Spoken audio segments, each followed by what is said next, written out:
Say a new state law in North Carolina could make it tougher to regulate companies like Chemours, a company that for years dumped harmful forever chemicals into the Cape Fear River.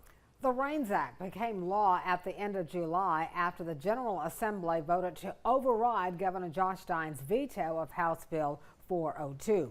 WECT's Delaney Tarpley learned more about the bill, which had support from most of the lawmakers from our part of the state. Delaney, did you hear from any of those legislators on why they voted to pass this bill? Well, Fran, I reached out to 3 of the House members who voted for the bill, Representatives Ted Davis, Charlie Miller, and Frank Eiler.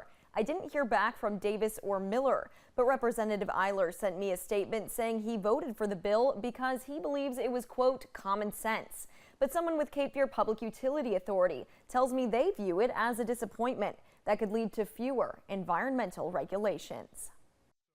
Regulating PFAS polluters in North Carolina, like Chemours and DuPont, might now be more difficult. So we were disappointed to see H402 become law.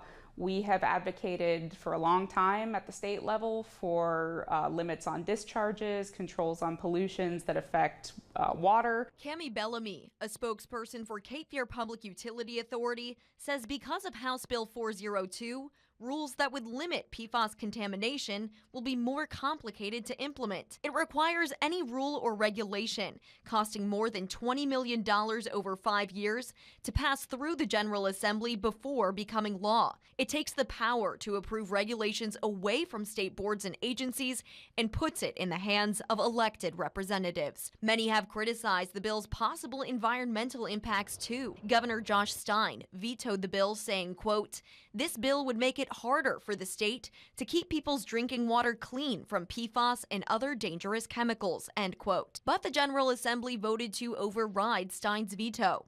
Republicans representing the Cape Fear area in the House, including Charlie Miller, Ted Davis, and Frank Eiler, voted for the override. Eiler texted us a statement saying, quote, "This seems to be a common sense control of taxpayers' money," end quote. Bellamy says the bill shouldn't impact the water supply for CFPUA customers, as the utility has implemented systems that clean the water fairly effectively already. But it could make that work more expensive. The more of those contaminants are in the river, the more work we have to put in to get them out. And that does carry a cost. It's always been our position that the best way to control pollution is to control it at the source, to stop it at the point of discharge.